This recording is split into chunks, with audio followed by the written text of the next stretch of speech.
करीब है, क्योंकि आसमान की बादशाही उन्हीं की है। मुबारक है वो जो गमगीन है, क्योंकि वो तसल्ली पाएंगे।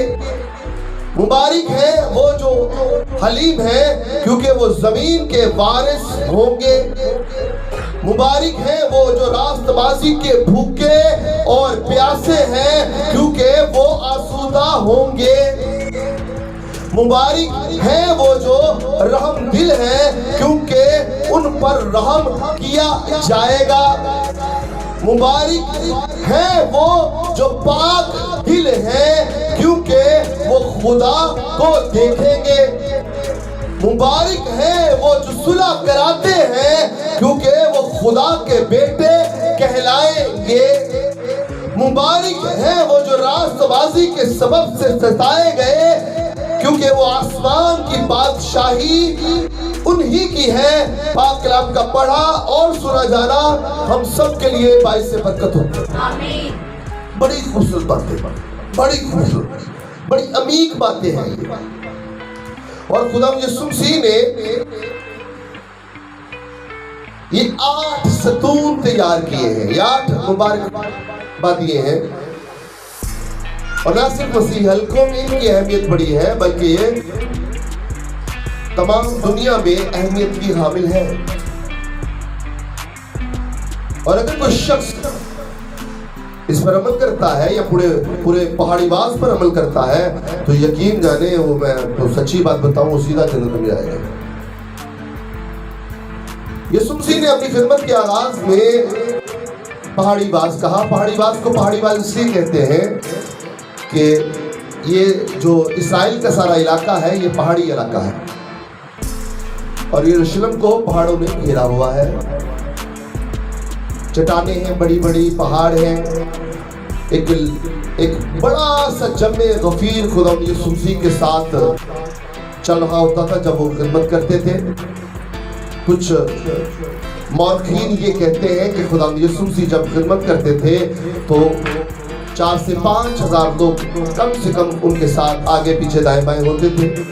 तो यीशु मसीह ने जब ये पहाड़ी बात शुरू किया, तो यीशु मसीह एक पहाड़ पर चढ़ जाते हैं, पहाड़ी पर, और नीचे लोग होते हैं। अब पहाड़ पर चढ़ने का सबब ये है कि जब यीशु ऊपर होंगे तो वो नीचे लोगों को आसानी से देख पाएंगे। अगर यीशु मसीह नीचे होते और लोग ऊपर होते तो ज़रा मुश्किल होनी थी। जरा बात को समझ आ रही है आपको? तो ये भी यीशु मसीह ने कोई भी एक्ट किया है तो उस अमल का कोई ना कोई मतलब जरूर होता है। जब भी कोई ज्ञानी बात करता है तो उसकी बात में बात होती है। आपने उस बात को तलाश करना है जो वो बात कर रहा है। हालेलुया।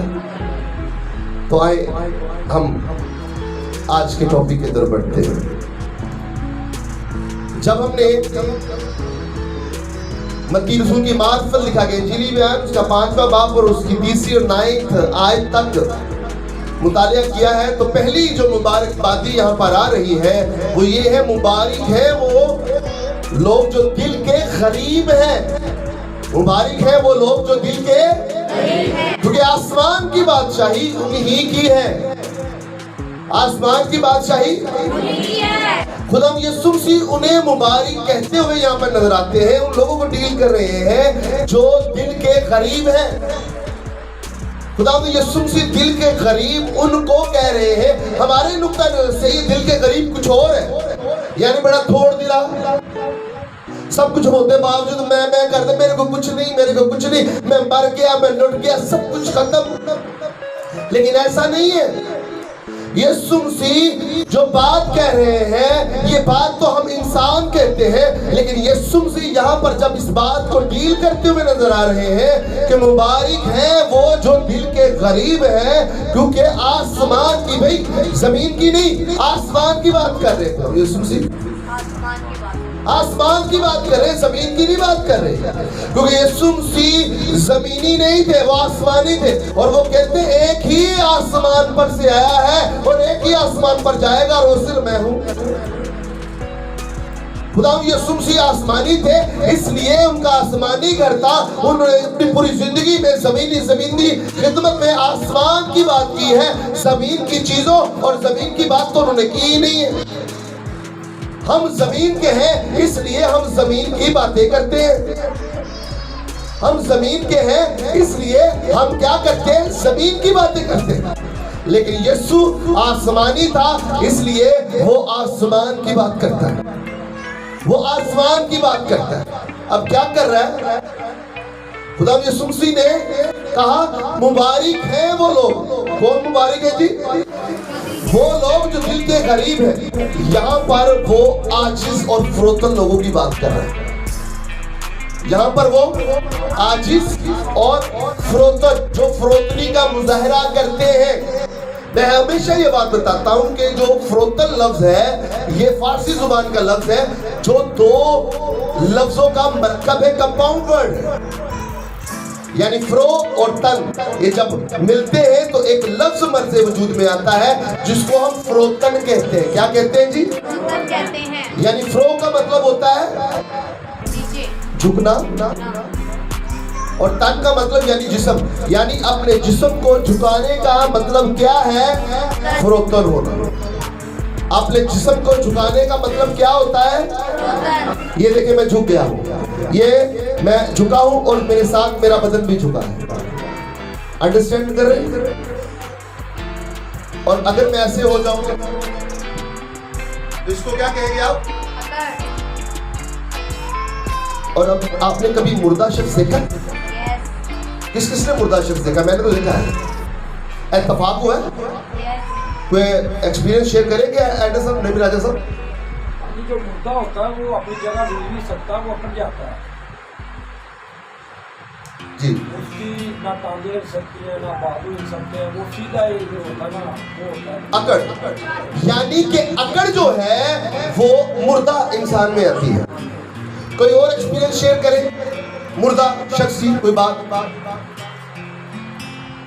कभी मुर्दा कभी किसी ने देखा?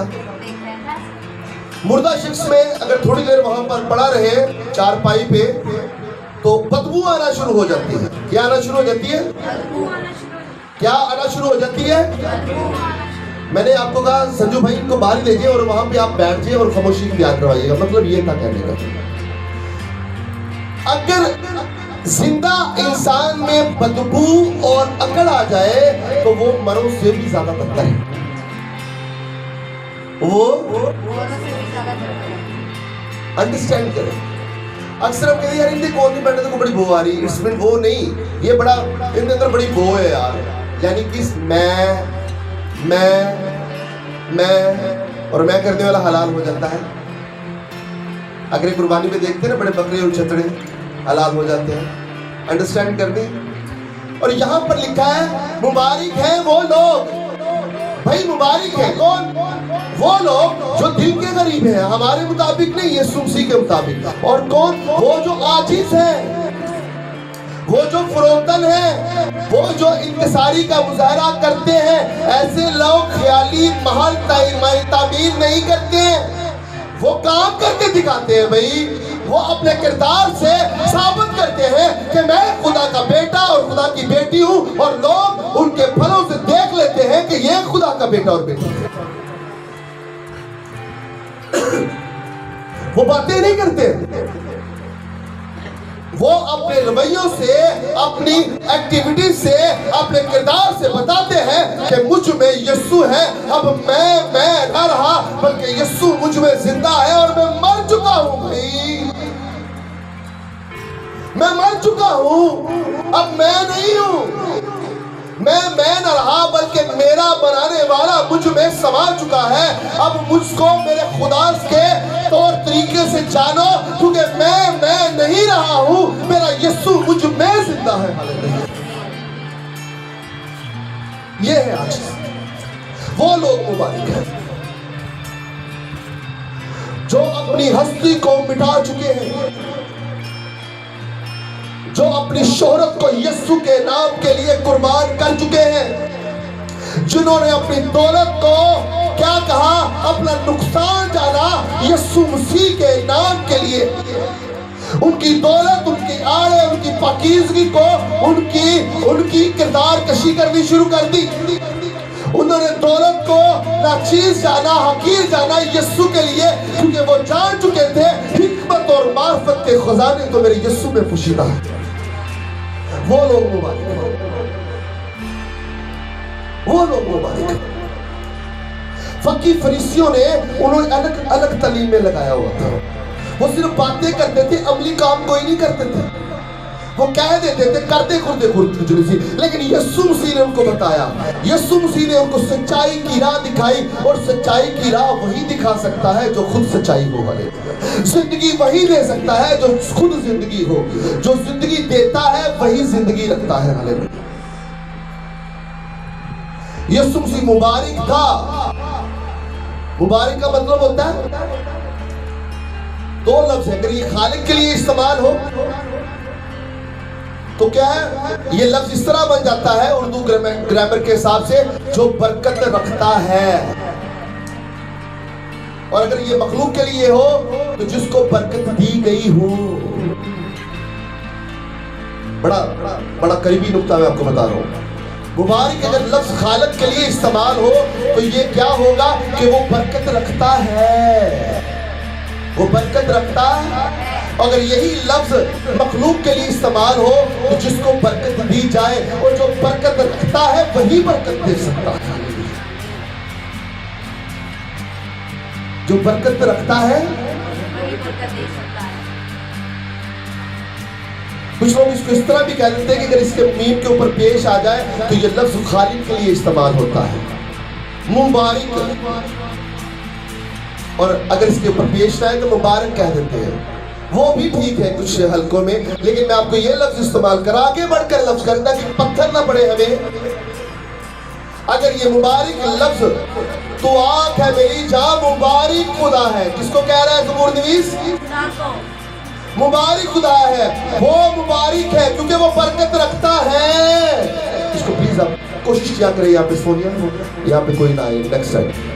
मुबारक वो है जो बरकत रखता है। तो आंख है मेरी जान, ज़बूर नवीस की अपनी जान को कह रहा है, क्योंकि इंसान 3 चीजों से बना, रूह, जान और बदन का मरकब है। वो अपनी जान से कह रहा है तू आंख है मेरी जान।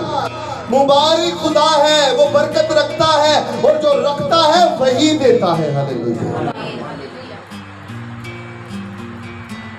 अब मुबारक है वो लोग, बरकत उनको मिलेगी जो आजिज है, जो फरोतन है, जो इंकसारी का मुजाहरा करते हैं। ऐसे लोग महल तमीर नहीं करते हैं, ख्याली महल सोच लिया हो जाएगा, नहीं, काम करेंगे भाई, काम करना पड़ेगा, कुछ करके दिखाना पड़ेगा। वैसे कुछ नहीं होगा, बातों से पेट नहीं भरता है, ख्याली नहीं करनी है। मेरे अजीज बहन भाइयों, मसीहत के हरूफे तहजी में आजिज़ जो है ये सबसे अहम एक लफ्ज है, ये सबसे अहम एक हरूफ है। मसीहत के हरूफे तहजी के मुताबिक, उर्दू ग्रामेटिकली नुक्ता नजर से नहीं, मसीहत की हरूफे तहजी के मुताबिक, मसीहत की हरूफे तहजी के मुताबिक क्या है? आजिज़ी इंकसारी जो है ये एक बड़ा अहम हरूफ है। अगर हमने एक बात को समझिएगा, इस बात को, इस चीज से आप समझ जाएंगे इस सेंटेंस को। अगर आपने ऊंची इमारत बनानी है, क्या करनी है? ऊंची इमारत तमीर करनी है। अगर आप ख्वाहिशमंद हैं कि आप ऊंची इमारत को तमीर करें तो आपको क्या ऊपर से शुरू करना पड़ता है? और भाई नीचे से शुरू करना पड़ता है। जितनी गहरी और जितनी मजबूत नींव होगी उतनी ही ज्यादा खूबसूरत इमारत भी और बिल्डिंग भी बनेगी। हालेलुया, हालेलुया, ताली बजाइए उस मसीह का। अगर आप चाहते हैं कि हम बहुत आला मर्तबे पे जाएं और बहुत ज्यादा ऊंचाई पे ऊंचाइयों को छुएं, तो आपको बिल्डिंग ऊपर से नीचे नहीं बल्कि नीचे से ऊपर शुरू करनी पड़ेगी। और मेरे अजीजों, ये सरमन मैं आप सबके लिए मैं आपको सुना रहा हूं, पुलपिट से नीचे तक। यहां पर बैठे हुए जितने भी लोग हैं मैं उनको ये तालीम देना चाहता हूं और वह शगाफ अल्फाजों में ये कहना चाहता हूं, प्लीज अपनी दुरुस्तगी कर लीजिए। वरना आप खिदमत तो करेंगे लेकिन मुबारक नहीं होंगे, आप मुबारक नहीं होंगे, कोई भी आप मुबारक नहीं होंगे। मुबारक वो होता है जिसको बरकत दी जाती है, जिसके पास जो बरकत खुदा से रिसीव करता है। हालेलुया। आगे बढ़ते हैं। दूसरा पॉइंट है, मुबारक है वो जो गमगीन है क्योंकि वो तसल्ली पाएंगे। मुबारक है वो लोग, बोलिए जरा, बोला करें भी, आप बरकत मिलेगी जी। दूसरा क्या है, जोर से बोले। मुबारक है वो लोग जो तसल्ली पाएंगे। भाई खुदा यीशु मसीह गमगीन उन लोगों को कह रहे हैं और मुबारक उन लोगों को कह रहे हैं। इससे मुराद है वो लोग जो अपने गुनाहों पर और अपनी कमजोरियों पर रोजाना अफसोस करते हैं, जो गमगीन होते हैं कि हमसे गुनाह सरजद हो गया है, हमसे रूहानी कत्ल हो गया है, हमने खुदावंद दुनिया को ज्यादा अजीज जाना है तुझसे खुदावंद खुदा, हमने बलि को ज्यादा तुझसे ज्यादा इज्जत दी है और तुझे पीछे कर दिया है। हालांकि कलाम में लिखा है कि मैं कम होता जाऊं और तू मुझ में बढ़ता जा, लेकिन मैंने तुझे कम किया है और अपनी ख्वाहिशात को ऊपर तरजीह दी है। वो गमगीन है, वो मुबारक है जो अपने गुनाहों पर अफसोस करते हैं, रोते हैं। वो सुबह दोपहर शाम इकरार करते हैं, मैं गुनहगार हूँ, मैं पशेमान हूँ, खुदा मुझे माफ कर दे। मुझे क्या कर दे, मुझे माफ कर दे। वो लोग जो होते हैं गुनाह से ज्यादा दुनिया में किसी और चीज को नहीं वो छेड़ते हैं, वो गुनाहों पर अफसोस करते रहते हैं, वो गुनाहों पर अफसोस करते रहते हैं।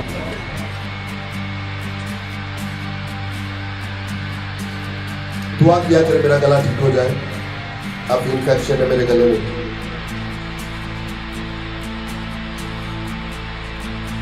ये वो लोग हैं जिन्हें गुनाह से ज्यादा दुनिया में किसी और चीज का दुख नहीं होता। वो हर वक्त तौबा के दर पर रहते हैं। खुदा मुझसे ये गुनाह हो गया है, खुदा मुझसे ये गुनाह हो गया है, खुदा मुझे माफ कर दे खुदा। और मैं आपको बात बताऊं, बाइबल मुकद्दस में लिखा ऐसा कोई भी रास्तबाज शख्स नहीं है जो कभी गुनाह न करे। हम सब गुनाहगार,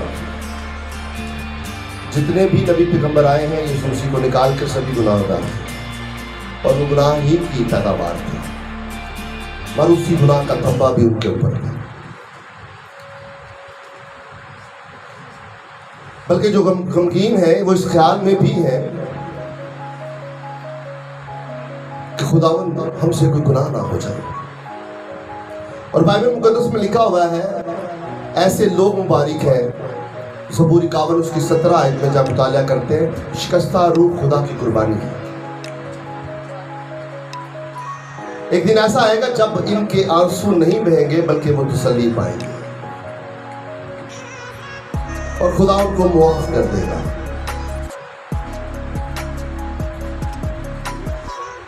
बाइबल में लिखा है, ज़बूर नवीस कहते हैं जो आंसू से बोते हैं वो खुशी के साथ खाते हैं। और एक वक्त आएगा यहाँ पर लोग उनको टीज कर रहा तो वो की रोंदा ही रहता, धुआं रो रो करता है। और भाई लोगों के सामने रोने से बेहतर है खुदा के घर में खुदा के सामने।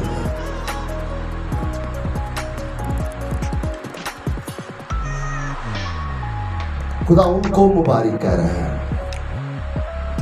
जो अपने गुनाहों की वजह से खुदा के हुजूर आने से वो शर्मिंदा है, जो गुनाह का बोझ अपने ऊपर बर्दाश्त नहीं कर सकते, वो नाकाबिले बर्दाश्त समझते हैं। यहाँ पे तो गुनाह करके लोग बड़े खुशी ना फख्र फूल कर देना क्यों है, लेकिन खुदा उनको नहीं मुबारक कह रहे हैं। खुदा कह रहे हैं मुबारक है वो जो गमगीन है क्योंकि वो तसल्ली पाएंगे। लेकिन यहाँ पर जो किसी को बुरा कहते हैं आसमान पर उनके लिए कोई अजर नहीं होगा। तीसरी मुबारकबादी, मुबारक है वो जो हलीम है क्योंकि वो जमीन के वारिस होंगे। किस चीज के वारिस होंगे जी?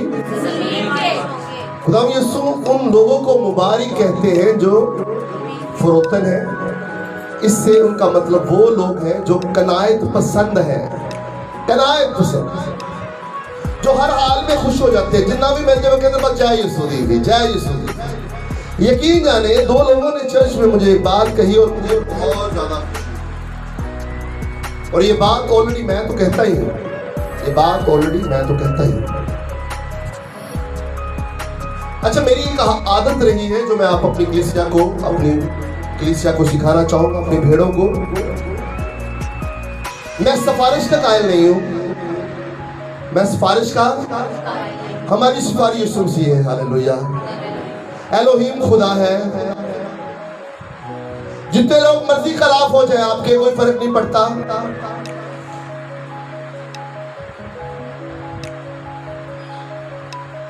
यीशु मसीह जब आपके साथ है तो कोई चीज आपका मुकाबला नहीं कर सकती।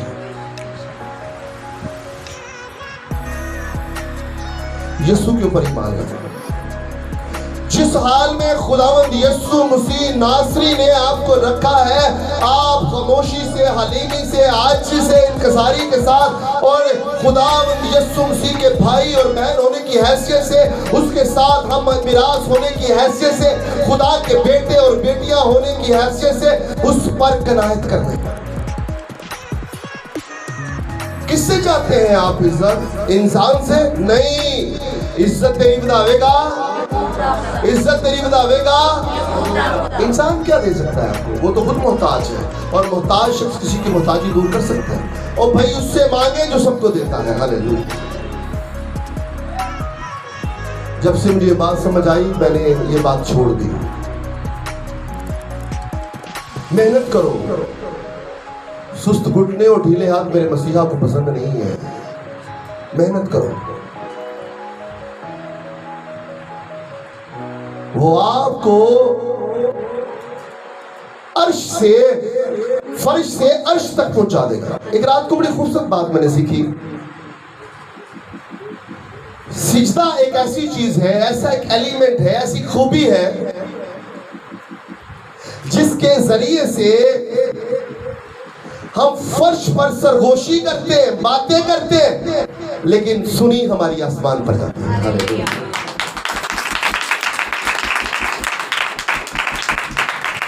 सिजदे में झुक गई, सरगोशी, चुपके बातें करनी, चुपके पता ना चल जाए, कन्ना से गला करनी है।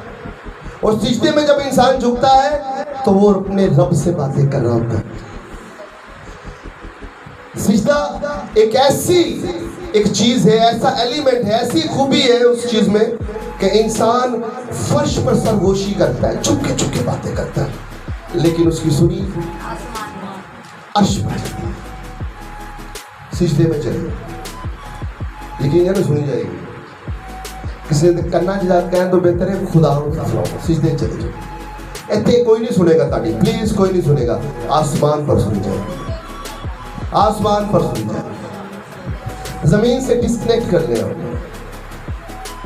आसमान पर आलवे वाला की चीजों की तलाश में। जो चीज मिल जाए उसके ऊपर कनायत करनी है। सब्र और शुक्र करें, सब्र करें। और सब्र का आसानी लफ्ज मतलब ये है बर्दाश्त, बर्दाश्त कर। कितनी दफा?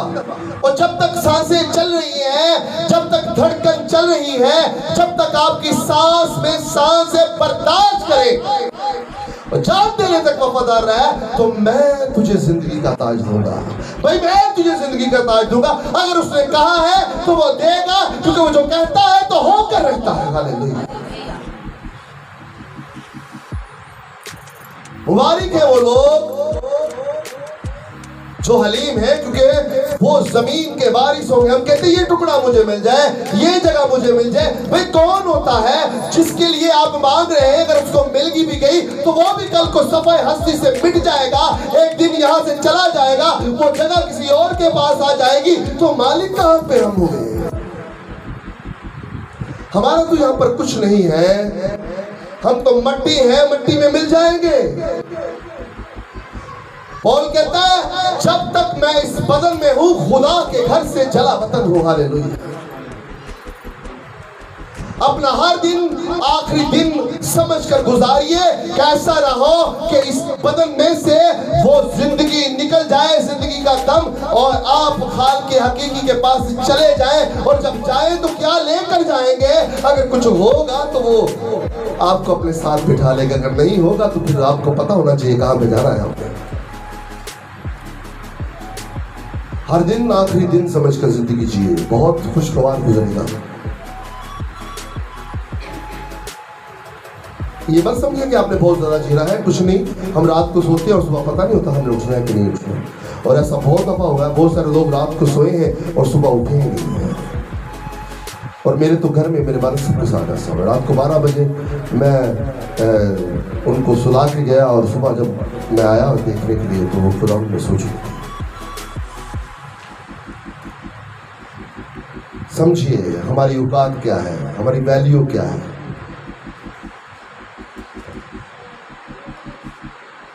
अगर इस दुनिया में थोड़ी भी इज्जत आपको मिलती है तो फख्र कीजिए, खुदा यीशु के लिए मिली है।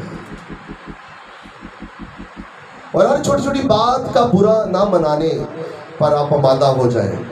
आपने आपको तैयार करें, आपने बर्दाश्त करते हैं दुख, आपके प्रति तकलीफें आएंगी, बिला वजह लोग आपको तकलीफ देंगे, और आप समझिएगा कि आप मुबारक हैं क्योंकि ये चीज़ें आपको खुदा उनकी तरफ से मिली है। फख्र करना सीखें चीज़ों के ऊपर। चौथी मुबारकबादी, मुबारक है वो जो रास्तबाजी के भूखे और प्यासे हैं, क्योंकि वो आसूदा होंगे। वो होंगे, अगर यीशु ने कहा है तो वो होंगे। मतलब यीशु मसीह ने लोगों को मुबारक कहा है, मुखातिब किया है जो रास्तबाजी के भूखे और प्यासे हैं। इससे उनकी मुराद वो लोग हैं जो खुदा के इरादे के मुताबिक अपनी जिंदगी ढालना चाहते हैं। ऐसे लोगों को दौलतमंद और मालदार बनने की कोई ख्वाहिश नहीं होती है। वो खुदा के कलाम के भूखे और प्यासे होते हैं। उनका जीना मसीह और मरना नफस है। वो पकीज़ा जिंदगी गुजारना चाहते हैं, यही उनकी दौलत होती है। मुझे किसी शख्स ने कहा, वो बात बीच में रह गई, दो लोगों ने चर्च में, मैंने उनसे ये बात की, एक तरफ सारी शान शौकत है, एक तरफ सब कुछ है, तो आपको क्या चाहिए? मैं तो अकेला निहत्ता आदमी हूँ, मेरे पास कुछ नहीं है। हाँ थोड़ी बहुत दौलत है, वो मेरे बच्चों के लिए भाई मैंने जोड़ के जाना है। मेरे बाप ने मेरे लिए जोड़ी, मैंने अपने बच्चों के लिए जोड़नी है। हाँ इसके अलावा कुछ है तो वो मैं आपके साथ हूँ। अगर आप कहें कि ये नीचे या कुछ चंद पैसे हैं तो वो मेरे बच्चों का है, मेरी बीवी का है, इसके अलावा मैं कुछ नहीं। मैं सच्ची बात कर रहा हूँ, मैंने ऐसे ही कहा। अगर आपकी नज़र मेरे पैसों पर है तो मैं नहीं दे सकूंगा, मेरी खुदा के साथ कमिटमेंट है, मैंने अपने बच्चों को देनी है। अभी कुछ आगे बनाऊंगा रुपये पैसे, वो भी मैं आपको नहीं दे सकता, वो मेरे बच्चों का है। इसके अलावा मेरे पास ये एक सिंपल आदमी हूँ मैं। आप मुझ में कुछ आपको खासियत अच्छी लगती है तो ठीक है, वरना यीशु का बंदा हूँ मैं, बस ये है। तो ये चीज़ें हैं, मैं नहीं दे सकता। ये शोहरत है, ये भी चंद पल की है, कल को मैं ना कोई और बता आ जाएगा। तो मैं आपको ये कह रहा हूँ क्या चाहिए? उन्होंने कहा जी बस हमें आप चाहिए। मैं कहा मैं अकेला हूं। कहते हैं आपके साथ यीशु तो है। मैंने कहा वो है, वो किसी एक का नहीं है, वो हम सबका है। कल रात को भी किसी ने कहा और मुझे बहुत अच्छा लगा। काश के चर्च के हर शख्स मुझे ये बात कहे, काश के चर्च का हर शख्स मुझे ये बात कहे। ये ईमानदारी है। ये वो लोग हैं जो राष्ट्रवादी के भूखे और प्यासे हैं। उनको यहाँ पे दौलत नहीं चाहिए, उनको शोहरत नहीं चाहिए, उनको इज्जत नहीं चाहिए। भाई क्या है, यीशु के लोग तो बेइज्जती होते रहते हैं। आज के दौर में सूदखोर, शराबी, कबाबी, जनाकार, हरामकारी करने वाले शख्स की ज्यादा इज्जत है, और वो पादरियों के ऊपर बुतलान पादरी ने कहता, भी बहू ने कहता, फादर ने कहता, खुदा दी खादमा ने कहता, भी उन्होंने कीड़े कटे जाने दे, और अपनी जात के बारे में देखना नहीं, वो खुद सूफी बन जाते हैं। आप देखिए आपने गिरदोनवा ना, तू बड़ा भगत बना, तू गल कर देना। अंडरस्टैंड करें, आपको बर्दाश्त करना पड़ेगा। ठीक है, उन लोगों का यहाँ पे अजर है, उन लोगों को यहाँ पे बड़ी इज्जत दी जा रही है, भी पैसा है, जिन्हें घर दाड़े होते कमले भी सियाड़े, अंडरस्टैंड करें। लेकिन ये दौलत रायगा है, ये दौलत रायगा है, ये खत्म होने वाली है, ये मिट जाएंगे लोग, लेकिन जो खुदा के बेटे और बेटियां हैं वो उसके साथ तख्त पर बैठकर कौमों और कबीलों का इंसाफ करेंगे। हालेलुया। उनकी दौलत यीशु मसीह नासरी है, उनकी शोहरत यीशु मसीह नासरी है, उनकी इज्जत यीशु इज्जत है, उसकी शोहरत यीशु है, उनका सब कुछ ओढ़ना बिछोड़ना यीशु है, क्योंकि यीशु था, यीशु है, यीशु रहेगा, और वो भी जो उसके मानने वाले हैं वो भी रहेंगे। हालेलुया।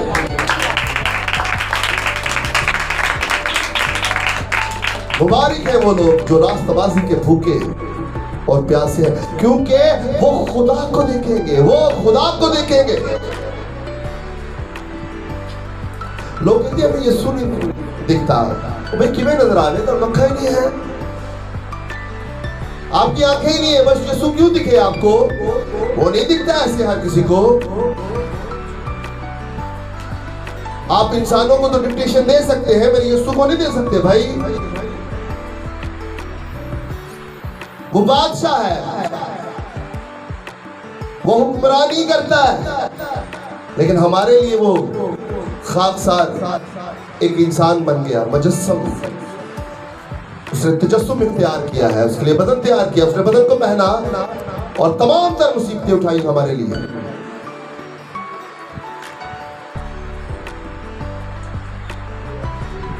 जो रास्तबाजी के भूखे और प्यासे हैं, खुदा यीशु मसीह उनकी मुराद वो लोग हैं जो महज ज़ाहिरी किरदार को नहीं बल्कि अंदरूनी पाकीज़गी को अपना मकसद बनाते हैं।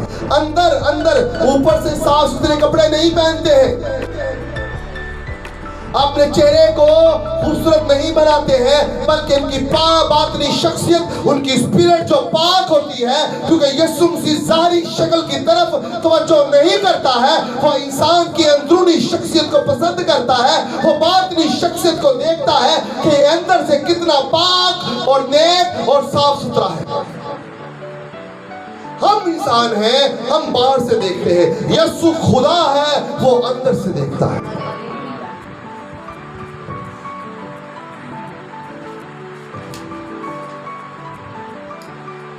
वो सिर्फ दिखावे के मजहब से मुतमिन नहीं होता है। वो लोग जो रास्तबाजी के भूखे और प्यासे हैं, वो अपने दिल और ज़मीर को गुनाह से मुबर्रा रखते हैं और रूह और बातनी इंसानियत के साथ खुदा की इबादत करते हैं। जब कहा जाता है आंखें बंद करें, तो आप लोगों की आंखें खुली होती है, पता नहीं करते होंगे, तो यीशु में नजर आएगा, क्योंकि आप तो उसके हुजूर हो ही नहीं। और यकीन जाने, आप तजर्बा करें, और अगर आप उसकी हुजूरी का मजा और लुत्फ लेना चाहते हैं, तो उसके हुजूर जो के लोगों को भी देखते हैं, अभी उनको तो बाद में भी देख सकते हैं। जब उसको देखने आए हैं तो उसकी हुजूरी में झुके, उसको देखें, लोगों को देखना क्या है। और आप देखिए आप इबादत में कैसे आते हैं, कभी किसी को देख रहे हैं, कभी किसी को देख रहे हैं, कभी कोई देख रहा है, कोई ऐसे देख रहा है, तो आप उसके हुजूर तो ना हुए ना, आप तो उसके हुजूर है ही नहीं। आप तो यहाँ पर एक नवाशी फोटो सेशन करवाने के लिए आए हैं, और जो फोटो सेशन करवाने के लिए आते हैं वो उसकी हुजूरी से लुत्फ़अंदोज़ हो ही नहीं सकते। आई थिंक मेरा तो ख्याल है ये नहीं हो सकते। अगर आप जॉब पे जाते हैं और अगर आपको वहां पर आपका बॉस कहते भी काम करो, ये काम करना है, घंटे में सब कुछ खत्म करके जाना है, और अगर आप इधर उधर घूम रहे हैं और अगर आपको कैमरे से तल देख रहा है, तो क्या आपको कहेगा कि भी आपने काम किया है या नहीं? क्या कहेगा वो? क्या कहेगा? काम ही नहीं किया। तो आप तो कहे मैं यहाँ पर मौजूद था। उसने कहा हाँ मौजूद हो, अपनी सीट पर बैठे भी हुए हो, लेकिन ड्यूटी पर मौजूद नहीं हो भाई, आप किसी और की जगह पे सोच रहे हो। अंडरस्टैंड करें? तो खुदा के घर में आकर उसकी हजूरी से लुत्फ़अंदोज़ और वो होते हैं जो उसके हजूर झुकते हैं। अंडरस्टैंड करें? तो अंडरस्टैंड, इस चीज को मद्देनजर रखें कि आपने कैसे क्या काम करना। मुबारक है वो साथी, मुबारकबादी, मुबारक है वो जो सुलह कराते हैं, लड़ाइयां नहीं।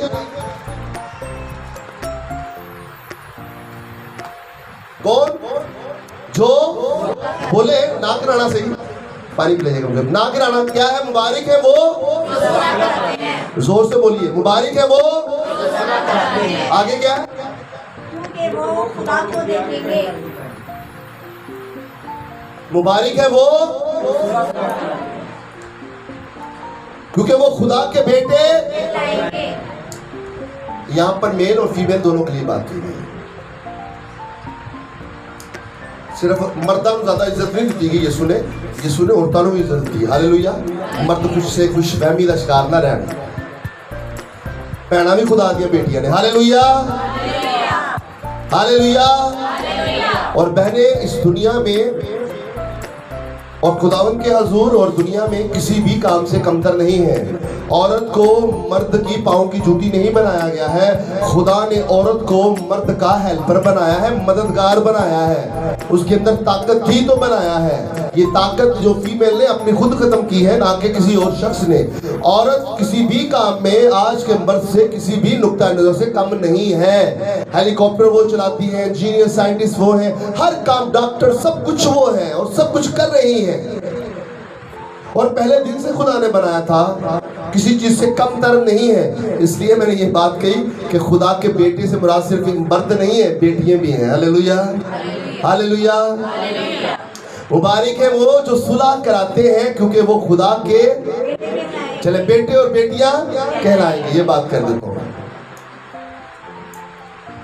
खुदा यीशु मसीह इन सब लोगों को मुबारक कहते हैं जो सुलह कराते हैं।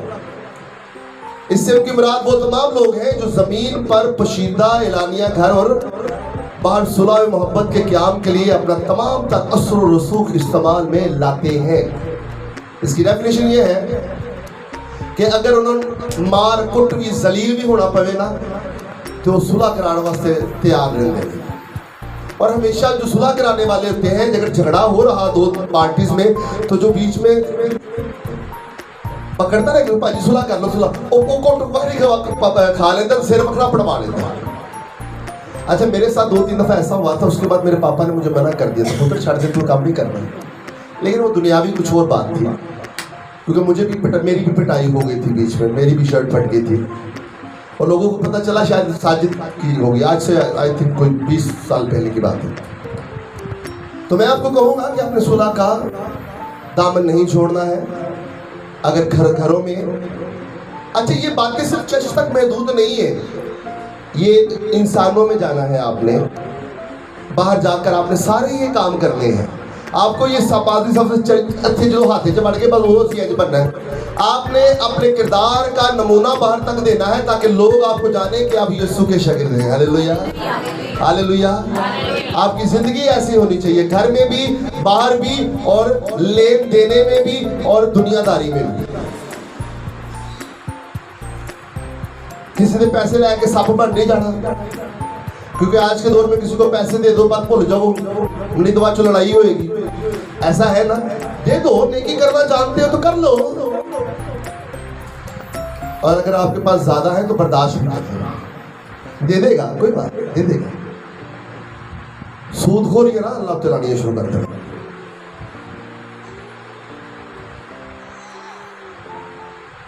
सुलह कराने से मुराद वो लोग हैं जो इंसानों को एक दूसरे से मोहब्बत का सबक इस इंजील में से सिखाते हैं, जो यीशु मसीह की इंजील है, और दर हकीकत जो यीशु की हयात तैयबा है, जो ये पुकार पुकार कर कहती है कि मोहब्बत शरीयत की तामील है। मोहब्बत, अगर आप शरीयत पर अमल करना चाहते हैं, और जो शरीयत खुदा यीशु मसीह ने आपको दी है, तो उसकी तामील सिर्फ एक लफ्ज़ से हो सकती है कि आप एक दूसरे से अपनी मादी मोहब्बत रखें। रोमियो उसका 3 बाब उसकी 10 आयत का मुताला करते हैं, तो ये बात वहां पर हम अपनी जात से तो बड़ा प्यार करते हैं, यहाँ कांदा भी ना छुपे, और हम दूसरों को क्या करते हैं, उन खतरनाक झाड़ियों में गिरा देते हैं, थका देते हैं जहां पर सिर्फ मौत ही। तो प्लीज, अगर आपने किसी को गिराया है तो कल को आपको भी कोई वहां पर गिरा दे। हालेलुया। इतनी डेफिनेशन पढ़िए, आगे बढ़ते हैं। 8वीं मुबारकबादी, मुबारक है वो जो रास्तबाजी के सबब से सताए गए।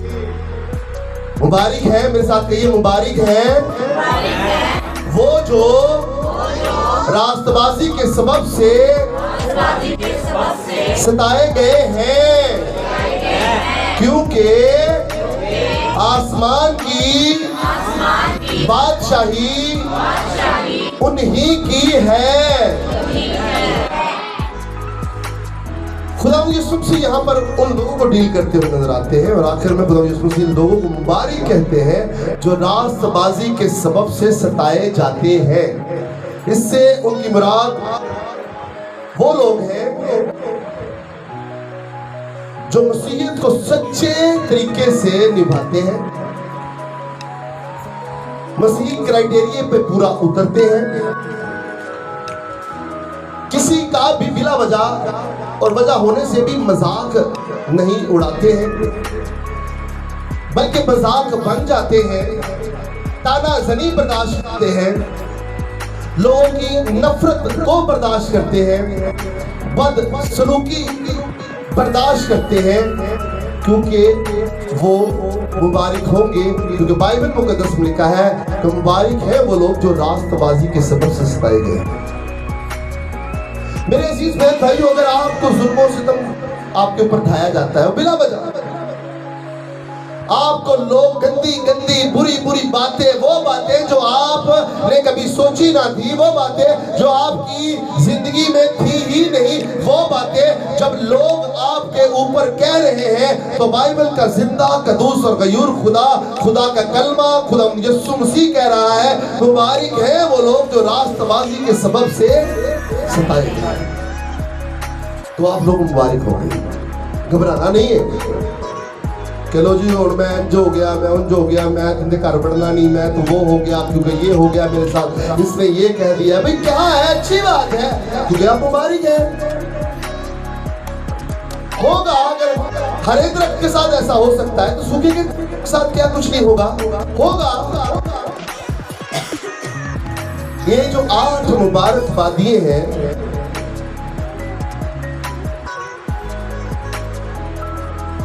ये 8 पत्थर हैं जिनके साथ हमारे खुदा यीशु मसीह ने पहाड़ी बास की इमारत की बुनियाद रखी है। ये हकीकत 8 मुबारक वादियां नहीं है, ये वो 8 पत्थर हैं जिनके साथ हमारे खुदा यीशु मसीह, खुदा के कलमे, मुजस्सम कलाम,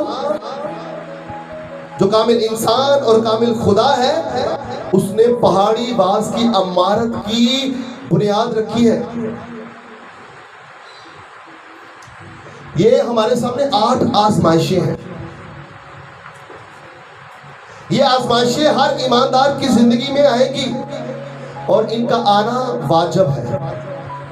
और अगर हम इस आजमाइशों पर गलबा पा लेंगे, जो एक ईमानदार होते हुए, खुदा के बेटे और बेटियां होते हुए हम पा सकते हैं, क्योंकि खुदा यीशु मसीह नासरी ने हम ईमानदारों को फतह से बढ़कर गलबा पाने की ताकत और कुदरत दी है। क्योंकि इब्लीस हमें आजमाएगा, लेकिन हम उसकी आजमाइश को बर्दाश्त करेंगे और इस आजमाइश स्टाइल्स में से गुजरेंगे, क्योंकि इब्लीस हारा हुआ है और हम जीते हुए हैं। वो शिकस्त खुर्दा है, वो शुरू से हार गया हुआ है और हम जीते हुए हैं और हम फतह याब है, क्योंकि खुदा यीशु मसीह नासरी ने हम सबको फतह से बढ़कर गलबा पाने की ताकत और कुदरत दी है। हालेलुया। बस सब्र का पैमाना लबरेज नहीं होने देना। मुझे किसी ने कहा ये लफ्ज आपने क्यों बोला, चले आज इसकी डेफिनेशन कर देते हैं। सब्र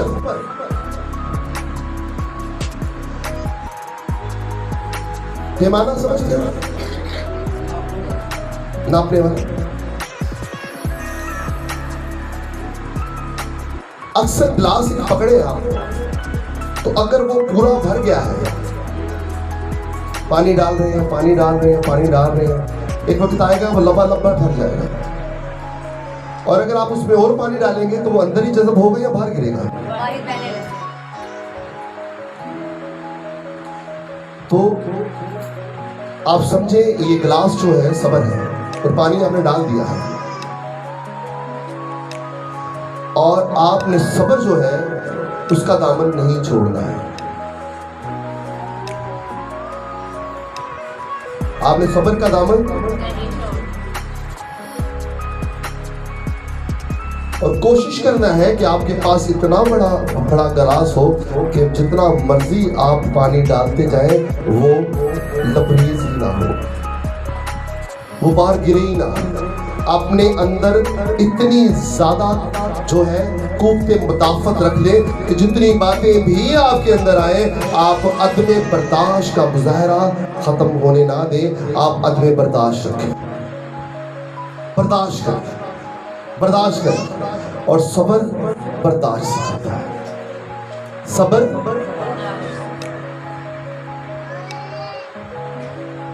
उसने बर्दाश्त की और मुंह ना खोला। जैसे भेड़ बाल कुतरने वालों के सामने बेजुबान होती है, वो भी बेजुबान है। खुदा को पसंद आया कि वो अपने बेटे को कुछ दे। बावजूद बेटा होने के उसने दुख उठा कर फर्माबरदारी से किया। अगर वो बावजूद इकलौता बेटा होने के फर्माबरदारी को सीख रहा है तो हमें क्या तकलीफ होती है। बाप को पसंद आया कि वो अपने बेटे को कुछ दे। चुनाचे वो खुदा की सूरत पर था, फिर भी उसने अपने आप को कब्जा में रखने की, बल्कि अपने आप को और इंसानों के मुशाबा हो गया। वो जो नूरी था वो खाकी बन गया, जो अर्शी था वो फर्शी बन गया, जिसको देखने की फरिश्तों को भी जुर्रत ना थी। नूरी उसको देख नहीं पाते थे, खाकी उसके मुंह पर थूकना शुरू हो गए।